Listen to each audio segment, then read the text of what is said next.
Então, nós temos visto umas comissões de mosca na defesa, desde o dia 12 de dezembro, mas melhor dizendo, desde o dia 8 de janeiro. Né? Tem um timing, né? Está perdendo o timing. Né? Um problema aconteceu, o problema é a qualidade decisória, a tomada de decisão em tempo real e o rumo. Né? Ficar saturando as pessoas de inaugurações, não, né, no campo da segurança e da justiça, não necessariamente está dizendo, né, está produzindo um horizonte, a pavimentação de um horizonte, está produzindo rotina. E é isso que a população no cotidiano sente, que a insegurança segue crescendo a dar com pau. Né? A percepção de insegurança, que é o que orienta o nosso comportamento, e o risco efetivo de vir a ser vítima. Né? E lembrar que a insegurança não é só ser vítima de crime. A insegurança é a síntese de todos os nossos medos. Medo de morrer, medo de sobrar, medo de não ter vaga no SUS, medo de ficar preso no tiroteio, medo de perder o trabalho, medo da solidão, medo de não ter uma base social de apoio, todos esses medos. Então, quando a gente aparelha o medo da sociedade, nós estamos estimulando a emergência de discursos autoritários de ordem. Tá? Porque a gente suprime o espaço da pactuação, a gente suprime o espaço da negociação, e no lugar da mediação, que é o estado da arte da política, entra o imediato para resolver as coisas. E tudo que é imediato é autoritário. Tá? Porque você não vai escutar ninguém. Preciso de carta branca, sou um xerife. Aqui a gente adora xerife. Né? Pessoa com voz de xerife. Isso quer dizer, né, eu admiro o trabalho das nossas autoridades, mas eu não estou interessada em saber se existe um Xandão com capa. Porque eu não acredito em super-heróis que vêm da Marvel e monstros que vêm do Japão. Sabe? Quando a gente pensa, né, a gente cria esse personalismo, é porque nós temos um discurso messiânico, religioso, salvacionista, autoritário. Né? Isso não tem nada a ver com o trabalho do ministro. O ministro está lá fazendo o serviço dele muito bem. Entendeu? Seja o ministro do Supremo, seja os ministros, né, do governo Lula e tal. Né? Mas a gente, né, vamos olhar para ver que a gente fala lá do evangélico, mas o nosso discurso é extremamente voluntarista, messiânico, salvacionista, né? Certo? O social vai resolver, falta cultura. Aí parece que a pessoa fica legal dizendo isso. Não.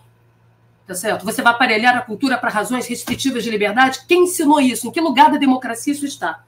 Qual é a demonstração científica disso? É fake science, é cloroquina de segurança. Além de restringir direitos, subalternizar a população. Então é vergonhoso, eu diria, que nós temos assistido a retrocessos, né, na mentalidade de segurança, o que permite, né, um reforço ainda maior do discurso bolsonarista, ou dos discursos de direita, de lei e ordem, que também são mentirosos, né, que promete algo que nunca vai entregar, né, que é a fabricação do populismo penal, que é uma outra coisa estúpida. Aqui no Brasil, tudo a gente quer prisão. Né? Claro, a gente quer a prisão do Bolsonaro, a gente quer a prisão de todo mundo que fez algo errado e praticou um crime. Mas a nossa solução autoritária não é negociar, mediar conflito pacificamente entre pessoas com iguais direitos. Nosso negócio é impor goela abaixo do outro. Sabe, na esquina, no supermercado, não é mesmo? Passar o cerol. Né? E é dessa maneira autoritária que nós achamos, então, que tem que prender e arrebentar. Não é mesmo? Então, a gente acha que segurança pública é igual à aplicação do direito penal. É outra ignorância mal intencionada. Né? A razão, o direito penal na segurança pública, ele só tem um propósito, é uma instrumentalidade depois que as coisas acontecem, sabe? Com uma violência, um crime, uma desordem. Eu queria lembrar que a maior parte das violências e desordem e conflitos aos quais estamos expostos não guarda tradutibilidade normativa legal. Portanto, né, não são propriamente crimes, são violências, que não é a mesma coisa que um crime legalmente definido. Né? E sempre será assim, porque primeiro a sociedade inventa suas tretas, transforma suas práticas, para depois a gente vir correndo atrás, dando nome a elas. Né? Senão a gente mata a história, mata a vida, sabe? E aqui não, aqui a gente dá solução pelanista. Por quê? Porque a gente quer ocultar os maus usos e abusos de autoridade. Porque o que funda o exercício da ação de controle, né, e de dobrar a vontade, tanto das Forças Armadas como das polícias, se chama direito constitucional e direito administrativo. O direito administrativo ninguém quer saber, que é o poder de polícia, porque o juiz não quer ser controlado. Você sabe onde começa e termina o poder de um juiz? Não. A discricionariedade do juiz? Não. A discricionariedade do promotor também não. E menos ainda do policial. Aqui todo mundo resolve no fio do bigode. Não é mesmo? Cadê a transparência, a accountability, a evidência, trabalhar com evidenciação? Então, é isso, fica todo mundo refém de saúde operacional. O Castro fica dependendo de saúde operacional. Né? O Tarcísio é a mesma coisa. E o governo federal que aparece no mesmo caminho. Precisa que a Polícia Federal morra de trabalhar. Para, né, produzir saldo. Olha aqui, prendemos tanto, recuperamos tanto. Isso tudo é muito importante. Mas para que a Polícia Federal tenha fôlego, e não morra na praia, precisa ter um guarda-chuva chamado política de segurança. Política de segurança, política de polícia, política de policiamentos. São 3 níveis distintos. Senão a gente vai exaurir o recurso que a gente tem, que é a Polícia Federal, que me parece que hoje está todo mundo pendurado no sucesso da Polícia Federal. Né? E aí? E se a Polícia Rodoviária Federal é federal exaurir? Cansar e estafa, pegar uma gripe, uma influenza, faz o quê? Né? Então veja que a mentalidade é sempre essa, de um produto político visível, né? E nós estamos com isso sendo reféns do medo, validando um regime de exceção, mesmo a contragosto, não é? E eu gostaria de dizer que setores progressistas têm uma dificuldade muito grande em lidar com ferramentas de controle. Receita Federal, fronteira, migração, refúgio, inclusive envolvendo refúgio, tá? Segurança, defesa. Todas essas dimensões a gente acha que vai resolver dando migalha ali, produzindo assistencialismo. Ora, governar, né, é produzir controles, sim. Não é? Porque senão você vai ser o tempo todo assediado no seu gabinete, vai ter alguém te ameaçando, né, inventando uma democracia frágil, porque aqui as instituições da democracia estão fragilizadas quando os cidadãos vão para a rua e cobram transparência, limite da gastança, melhoria de seus salários e redução do salário de juízes e outras categorias mais privilegiadas, como os militares. Não é mesmo? Então, toda vez que a cidadania grita por seus direitos, não pode, porque está ameaçando a democracia, tiro, porrada e bomba. Né? Correto? Então, agora, quando as instituições decidem em função das suas próprias lógicas corporativas, elas estão funcionando maravilhosamente bem. Então, é isso que a gente tem que pensar. Será que estamos olhando os golpes no lugar certo? Que golpe dá trabalho, dá serviço? Não é assim, não. Não é acordar, vou lá, quebro, né? a Praça dos Três Poderes e faço o quê depois? Que eu saiba, a gente aprendeu com Marx, em 18 de Brumário, que quebrar máquinas, quebrar prédio, destruir coisas, por pior que seja, não ganha poder, não toma poder. Aprendemos com a Revolução Francesa um monte de coisa. Tá certo? Então, me parece que é preciso enfrentar essa questão. Aí, se você me permitir, eu vou dizer uma coisa que eu tenho dito desesperadamente, como alguém que é progressista, que colaborou com todos os programas de governo, tanto do Lula quanto da Dilma, todos os outros governos progressistas, fui gestora, tanto no Rio de Janeiro como em Brasília, desenhando as ferramentas que aí estão, as quais me orgulho. Eu queria dizer o seguinte, para que eu possa, né, ter o dente que a Anísia vai me fornecer pelo SUSP, SUS, desculpa, né, um ato falho SUSP, né, que a gente se inspirou no SUS, o Sistema Único de Segurança, né, para que eu possa morder uma picanha com os dentes da política de saúde, né, e comer uma picanha mais barata que o Haddad está viabilizando com a cerveja, né, e curtir numa festa, numa rave que a Margarete Menezes está viabilizando e me sentir equivalente enquanto mulher, branca, não branca, na rua, que a Aniele está promovendo, junto com a ministra, né, da Mulher, eu preciso estar viva. Tá? Segurança e abundância de futuro. É rotina e abundância de futuro. Eu preciso estar viva para curtir tudo isso, senão eu não chego no atendimento do SUS, eu não consigo curtir os programas nem me beneficiar dos programas culturais e educacionais, e menos ainda morder uma picanha em paz, porque vai ter um tiro, porrada e bomba. Né? Então, a segurança ela é a infraestrutura por onde se desfilam os direitos, que é o que nos dá previsibilidade, regularidade, rotina. Senão vamos viver nesse presentismo que a gente vive, nesse imediato. Né? O tempo todo eu sou em sobressalto, com susto. Ai, meu Deus, e agora? E agora? O que aconteceu? E agora? Né? Tá certo? Isso nós não podemos seguir assim, porque isso sabota. Não adianta. Não adianta milhões de programas sociais maravilhosos que nós vemos no governo Lula, né? Se o tempo todo nós nos sentimos inseguros. A mulher se sente ameaçada dentro do elevador. Né? Você sabe que se levar um tiro, você ainda é o culpado, você que fez a bala chegar até você, tá certo? Né? Porque não fizemos uma discussão sobre a justiça, sobre o judiciário, não é mesmo? Né? Sobre, né, a resistência armada, sobre a vitimização e letalidade policial. Cadê o controle sobre essas coisas? Cadê a transparência? Né? Então, essas coisas estão ao alcance da mão, elas são administrativas e procedimentais, sequer precisa mudar a Constituição, sabe? Então, há coisas que precisam ser feitas no âmbito da segurança. Aqui todo mundo ganha cartaz com a segurança, mas se faz pouco dentro dela. Fica todo mundo invadindo a cultura, a educação, o esporte, não é mesmo? Porque todo mundo quer tirar foto com essa... Eu também quero tirar foto na cultura, eu também quero tirar foto na educação, né? Mas eu também tiro foto com meus alunos policiais, eu não tenho vergonha, não. Né? Porque eu sei que para eu ir para a rua, encher minha cara de cerveja, pular no bloco, eu preciso de polícia, preciso de bombeiro, preciso de guarda municipal, preciso do guarda do IBAMA, né? Eu preciso do sujeito que me carimba meu passaporte, né? Eu preciso do fiscal de trânsito, né? Todos aqueles que regulam as idas e vindas e garantem a nossa mobilidade espacial e social, e não essa mobilidade reversa, que eu ando uma casa para frente quando tem um governo do Lula e caminho 20 casas para trás quando sai o Lula. Assim fica difícil, né? Nós temos que parar com essa mentalidade de governo bom, governo mau, juiz do bem no ministério, juiz do mal no ministério. Nós temos que ter política, né? E prestar contas. Mas não é só contas assim, olha o que eu consegui. É quanto eu gastei para conseguir isso, qual o efeito direto e indireto que eu produzi, né? Para não ficar no fetiche. E não ficar refém, porque o elevador que cai hoje sobe amanhã, sabe? Senão daqui a pouco a gente tem que dar o Prêmio Nobel da Paz para o crime organizado. Ih, pararam de matar uns aos outros, fizeram acordo, caiu o homicídio. Ótimo, vamos comemorar.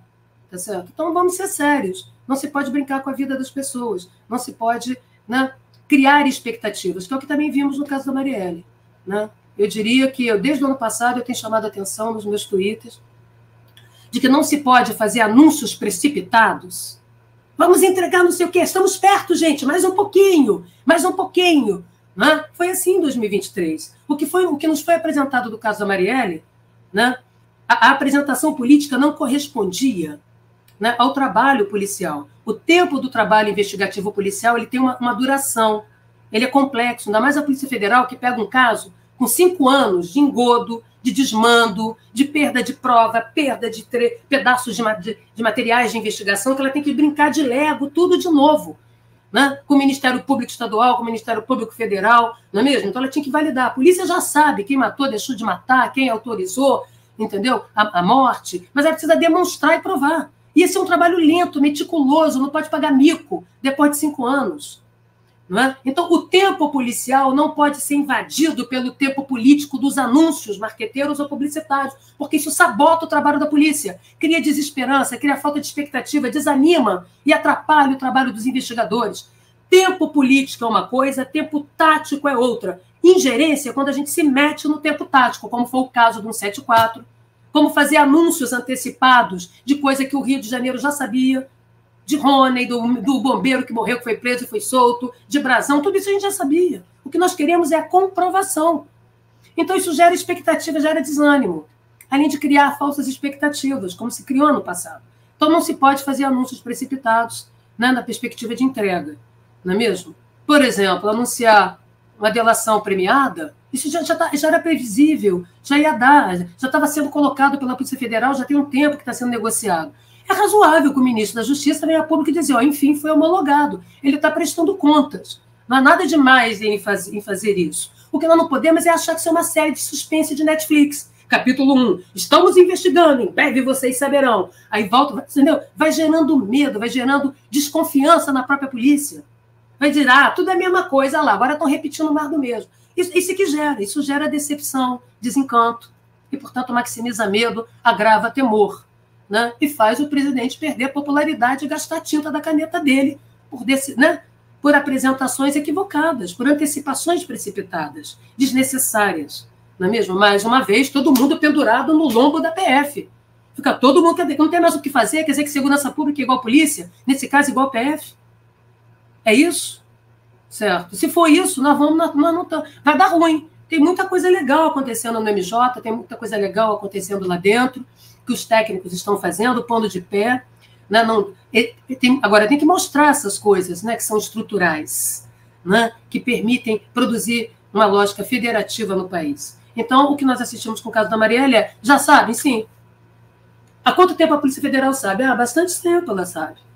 Né? As polícias sempre sabem primeiro e provam depois. Isso é que forma a linha de investigação.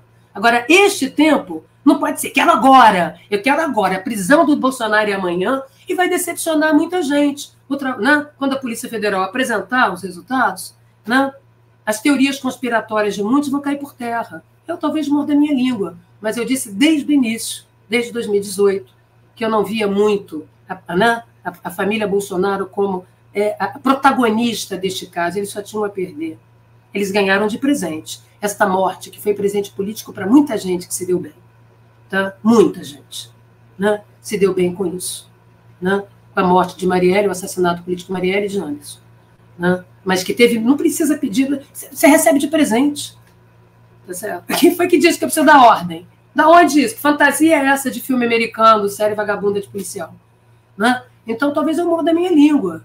Né? Mas, desde o início, eu tenho dito que, né, que as personagens já estão aí. Né? A questão toda é demonstrabilidade, isso é um trabalho sério, tem seu tempo próprio, nós não podemos sair antecipando, apressando, né? Ainda por cima, depois de um lavajatismo audaz, que sabotou o devido processo, não é mesmo? Então, nós não podemos fazer isso, esse nível de ingerência. Isso sim se chama ingerência, né? Que é quando a decisão política invade o tempo tático, né? O tempo investigativo, o tempo operacional. Aí dá ruim, né? Dá ruim, cria aquela decepção, ó, todo mundo, cadê o que vai falar o quê? Aí que mobilizou o país, vai ter a delação foi homologada, sim, e não posso saber mais nada, porque ela tem que correr em sigilo de justiça, gente. Ou queremos a violação do devido processo, ou queremos uma central de fofocas no lugar de um trabalho de inteligência, não é mesmo? Ou queremos fake news, maximizar medo, agravamento do temor coletivo desnecessariamente, não é? Então é isso, nós temos que ter essa cautela, tem que ter esse cuidado, não é? E porque é óbvio, tanto é que Mônica Benício é viúva, né, ela reagiu, olha, de novo, isso não pode ser um produto político-eleitoral, né? Certo? E, obviamente, que a família tem que se reservar nesse momento, porque leva susto. Né? A gente fica sempre na esperança positiva de saber, né, de ver isso desvendado, isso é uma vergonha para o país. Isso mostra aquilo que eu comecei falando aqui, né, como é barato matar. E como matar no Brasil tem mérito, e morrer, quem morre tem merecimento, fez por merecer morrer. É isso, esse imbróglio. Né? Esse imbróglio que, de natureza política, boa parte dessas matanças tem assinatura política, tem caneta e tinta do Estado. Né? É o Estado, a grande agência reguladora do crime, seja nos seus vários níveis. Né? Então, se queremos realmente resolver a segurança, temos que pôr câmera de vídeo dentro de palácio, dentro de gabinete, sabe? Porque aqui é o sujeito aposentado que pinta cabelo de acaju e acha que vai dar golpe na esquina. Entendeu? Não, né? Aí fica todo mundo fazendo rascunho de golpe para lá, roteiro de golpe para cá. Né? Evidente que aquilo não ia acontecer, não tem base logística, não tinha apoio político, nem econômico, nem internacional. Até a Venezuela, que comprou armas da Rússia, é capaz de resolver essa situação aqui no Brasil. A gente não consegue segurar garimpeiro, piratas na Amazônia. Eu não vou sobrevalorizar. Agora está todo mundo dizendo que o exército legalista, aqueles generais legalistas, tá certo? Viraram soldados rasos. Quer dizer, então, que você está assistindo espasmos conspiratórios e você nada diz. Não quer dizer que quem salvou o Brasil, a democracia brasileira, é meia dúzia de militares abnegados. A que serve esse discurso? A manter privilégios, a impedir o governo democrático, legal e legítimo das espadas. É garantir as acomodações, né, que nós vimos lá atrás, e quando Dilma decide fazer a Comissão da Verdade, é ela que é fritada, né? Não é isso? Sob o olhar de todos nós. Não é? Então, é bom lembrar aqui que as espadas se autogovernam. Me digam qual democracia é assim. Em qual? Me citem uma. Tá? Em qual democracia o exército ataca o seu próprio povo? Vai para a rua confrontar seu próprio povo. Em qual democracia de larga escala? Porque aqui a gente emprega, põe o exército para fazer Uber, na segurança. Né? Sem que eles tenham competências e capacidades. Quer o exército na segurança? Então, pare de cinismo. Vamos montar batalhões adequados de lei e ordem, vamos ter logística adequada e não tartarugas ninjas na rua, não vou pôr um tanque, entendeu? Um brucutu que não serve para nada, o sujeito rouba seu celular, sai correndo na frente do tanque, o tanque não vai fazer nada, não tem mobilidade logística no território, não tem controle de 360 graus. Né? Então, tem uma fantasia, né? De milicos do mal que vão tomar o país, estamos sempre com medo. Eu não tenho medo, não. Eu tenho medo dessa política de bastidor, eu tenho medo desse fio do bigode. De Força Armada, de polícia, eu tenho não. Né? Tem vários parafusos que a gente aperta, procedimentais, na caneta do governador, na caneta do Supremo, na caneta do presidente, na caneta do secretário de Segurança, que a brincadeira golpista não dura 3 minutos, eu disse isso. Tá? Tanto que até agora eu acertei. Né? E aí, com um pouco de humor, eu digo que quem pediu o golpe no Brasil foi a língua portuguesa. É tanta minuta, tanta redação, ninguém consegue fazer uma redação definitiva, não passaram no Enem do golpe. Tá certo? Isso não quer dizer que não teve golpismos. Tem. Tá? Essa foi ótima, Jaque. Quem pediu foi a língua portuguesa. A língua portuguesa. É muita minuta vagabunda. Você olha para aqui, você fala assim, gente, pelo amor de Deus, 3 meses fazendo um minuto, um bando de analfabeto. Eu quero saber qual é a capacidade. Um bando de gente que não tem tropa, um bando de mané, dando espasmos, chamando hacker vagabundo, que nunca foi hacker. Eu já disse aqui que aquele sujeito... Eu me esforcei muito para acreditar que aquele fulano fosse hacker. E continuo não acreditando. Ele sabe alguns macetes, mas não é propriamente o hacker. Então não dá. O que eu acho é o seguinte, a sobrevalorização golpista também produz heróis. É óbvio que nós tivemos uma sanha golpista para lá e para cá, né? Mas a fabricação de heróis está a serviço do quê? De salvações da pátria.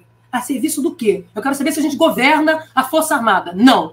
Quais são os mecanismos de uso da força? Não tem. Vamos falar sério? É isso que nós precisamos fazer com as polícias no Brasil, da Guarda Municipal, passando para o agente penitenciário, chegando às Forças Armadas. Na hora que essa brincadeira acontecer, está ao alcance das mãos, é administrativo, não requer grandes saramaleques e nem muito dinheiro, ao contrário, isso se chama projeto de força, tá? Política de defesa, projeto de força, né, para as Forças Armadas. Maravilha, não precisamos dessa força desse tamanho, tem que fazer uma reengenharia,